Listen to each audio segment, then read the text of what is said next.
We hear that phrase all the time, right? Garbage in, garbage out. We kind of accept that data can be messy, but the sources we're diving into today, they challenge something much deeper. This idea that an algorithm is, a neutral calculator. Right, that's the common wisdom. Yeah. But what the research suggests is that these systems, they act less like judges and more like mirrors. And they're reflecting the worst parts of our history back at us. And amplifying them, which is the scary part. So today we are tackling algorithmic bias. We're going to look at how these AI decisions create very real, very unfair outcomes in things like finance and justice. But the really fascinating part, I think, is the engineering problem. Yeah, that's what I want to get to, because according to these sources, fixing this isn't just about writing better code. It's mathematically almost a paradox. It's a massive headache for the people building these things. Yeah. And it starts really early with how the systems are built. The literature calls them socio-technical failures. Socio-technical? Okay, that sounds a little academic. What does that actually mean in practice? It's less a bug in the code and more a bug in the world. Yeah. The one the code is learning from. Okay. So if you train a hiring AI on, say, 40 years of company records, and that company only hired men for engineering roles, the AI just learns a pattern. It learns that male equals qualified. Exactly. It doesn't know why. It just replicates the pattern. So the common fix you always hear is, okay, just remove the gender column, you make the AI blind to it, and problem solved. Yeah. And you'd think that would work. But that's where you get this illusion of neutrality. The AI just finds other things, proxy variables. And that gets to the whole zip code issue, right? Exactly. The AI might not see your race, but it sees your zip code. Yeah. And because of decades of housing segregation, that's often a perfect stand-in for race. Or occupation could be a proxy for gender. Sure. The algorithm sees nurse, correlates with one outcome, programmer with another, and it rebuilds the very bias you tried to erase. And since these are proprietary black boxes, we usually don't even know it's happening. Not until real people get hurt or excluded. Which brings us to finance. I mean, the stats are pretty stark. Black mortgage applicants are 80% more likely to be rejected than white applicants with similar financials. But the story that really jumped out was Crystal Marie and Eskies McDaniels. Oh, that case is a perfect illustration. Here you have a couple with fantastic credit scores like 805 and 725 and a six-figure income.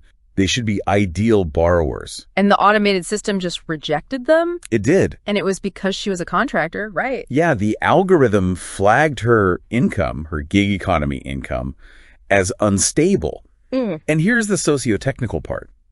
People of color are disproportionately working in the gig economy. So the AI wasn't explicitly programmed to be racist? Not at all. But by penalizing that type of employment, it had the same effect. It filtered out qualified minority applicants. It's a gatekeeper with no accountability. But being denied a loan is one thing.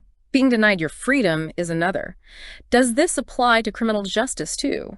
It does, and the stakes are obviously so much higher. You have to look at the Compass tool. The risk assessment tool courts use. Yeah, to predict the likelihood someone will reoffend. And this was the ProPublica investigation. That's the one. They found Compass was flagging black defendants as high risk at nearly double the rate of white defendants. But the really terrifying part is the feedback loop it creates. Explain that. Okay, so think of predictive policing. An algorithm analyzes past arrest data and says, send more police to this neighborhood. So police go there, they make more arrests, and that new arrest data gets fed back into the system. Which tells it to send even more police there. It becomes a self-fulfilling prophecy. It justifies its own bias over and over again. So if engineers can see this loop, why not just fix it? Tell the AI, make your error rates equal for everyone. And that's where you run headfirst into what's called the impossibility theorem. That sounds bad. It's a mathematical dead end. Look, you have competing goals. One is fairness, treating all groups the same. The other is accuracy, making the correct prediction. Right. If the underlying historical data shows different base rates for two groups, one group has been arrested more for whatever reason, you mathematically cannot satisfy all definitions of fairness and accuracy at the same time. Hold on, so you actually have to choose. You have to pick between being accurate and being fair. You have to make a trade-off. It's called the Pareto frontier. To make the error rates equal for black and white defendants, for example, you might have to intentionally make the model less accurate for one of those groups. You'd have to make the model dumber to make it fairer. In a sense, yeah. That is a brutal design choice. So who makes that call? The government. Well, that's the big debate. In the EU, they've taken a very cautious approach with the EU AI Act.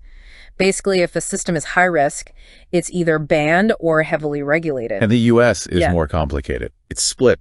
You had Biden's executive order focusing on civil rights and bias, and then Trump's order revoking it to focus on deregulation and, keeping America's tech edge. It's a real tug of war. At least there's the NIST framework, the Map, Measure, Manage Guide.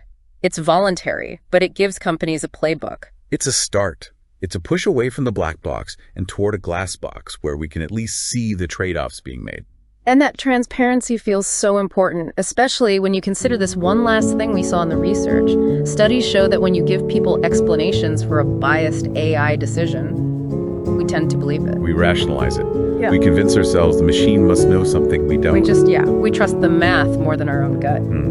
So that leaves us with this final thought. If the math itself forces a trade-off between fairness and accuracy, is the solution really about building better code? Or is it about refusing to let an algorithm have the final say? That's the question we all have to answer. Thanks for listening to The Deep Dive.